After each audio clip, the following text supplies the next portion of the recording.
We're going to go down to the bottom in this row.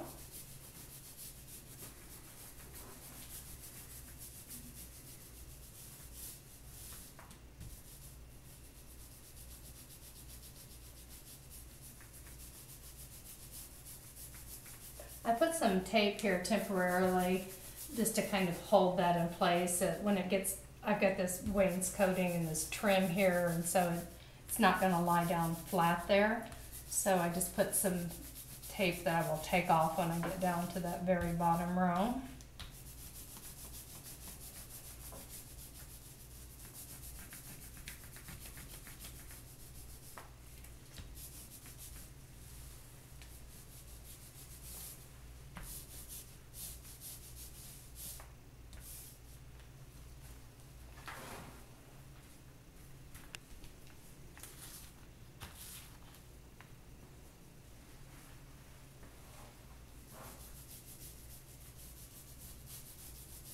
This is kind of the end of the easier part. That bottom part is going to be a little more difficult, so I'll get all the rest of this ready.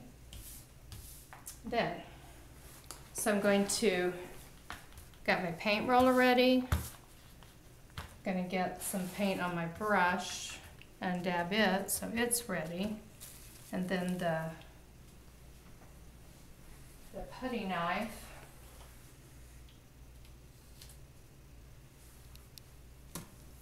So just pressing that kind of close and just dab on the bottom there.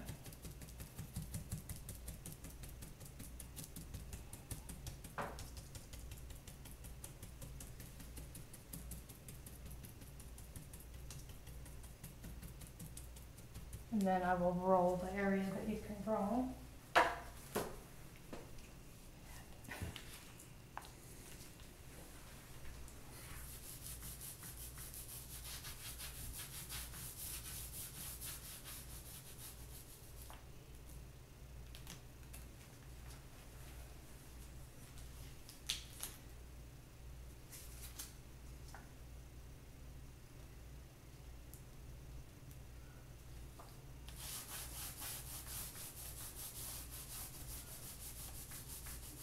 That one's going down just with the roller. It's laying down a little flatter there.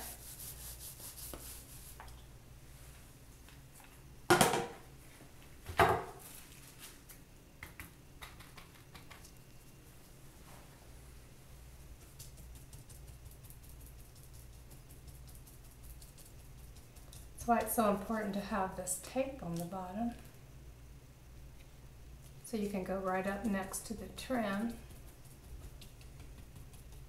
And I can always go back. Any of these areas, if they look thin later, you can always just go back and dab them a little bit, make them look a little better. I'm going to take this off. You never leave the stencil on because that would peel the paint off. You always remove the stencil when you're finished. And even though that wasn't perfect whenever I did it, it looks fine when it's up there, so that's good. And I always like to take this bottom piece of tape off. For some reason that's exciting and fun to me, to remove then you get to see the finished look. I don't go over too far because I'm going to be painting right next to that, but I just get a little joy from that because then I know that section is done. So we have this section of wall done, but you'll notice at the top, the stencil doesn't go all the way to the top. So that's where Cutting Edge has this, they give you this for free, this top stencil.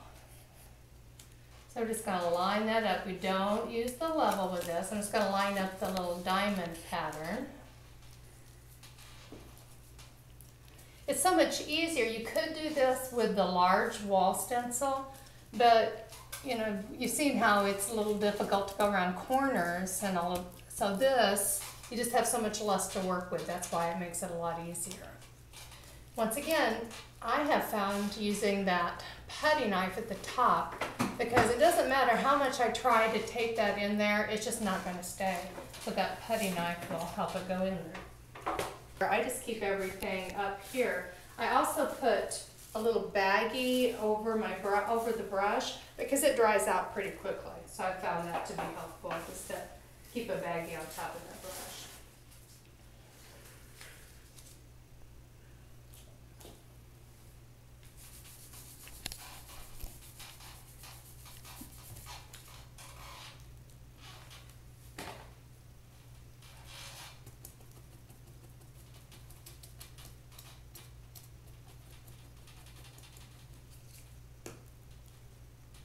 And then if you take the putty knife off, I mean, be careful not, you're not pushing it so hard that you're going to break it.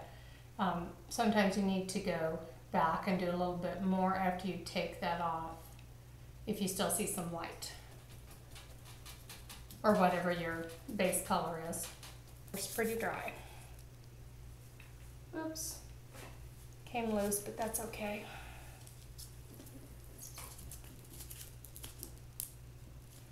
See how that came loose at the top? I'm going to tape it on the side instead.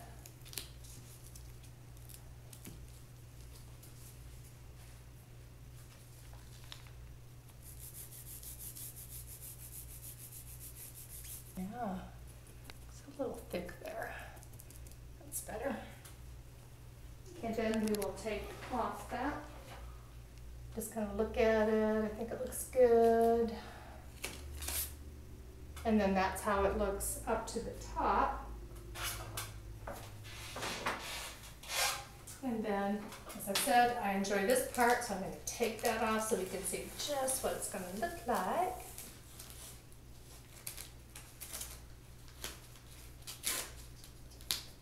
Nice. And I get to take this piece off that I've been waiting on.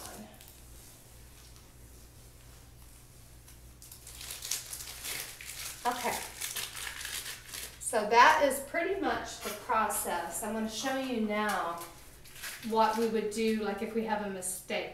Just we're going to use the base color to do a few touch-ups. I'm going to take some of my base coat, and if you have a lot of this to do, you could like take a spoonful of it and put it on your plate. Or I don't have too much to do, so I'm going to make that just a tiny bit. And once again, you blot it because you don't want it to be too goopy. And then I just go around and just look for little areas like right here. I've just got a little bit of that gray where it shouldn't be. And sometimes it might take a couple of times. My brush is kind of, I think I didn't get it very clean last time I cleaned it because it feels kind of stiff.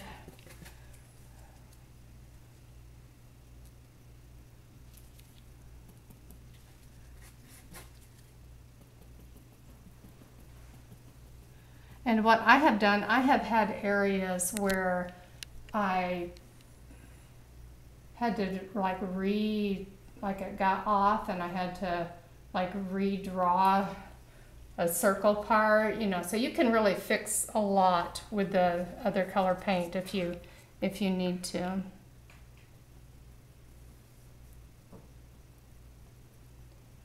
And once again, you don't have to get this picky because probably no one would ever notice it, but if you're just that type of person where you want it to be more perfect, then that's how you would fix it. So I'm going to show you how we do corners because I found that the corners were the most intimidating and it was kind of challenging to do the corners. So when you come up to a corner, this has already been done, but you can still see the process. So whenever I came around this corner, I was coming from this way, so I was painting from this direction. I would line up the stencil, make sure it's level.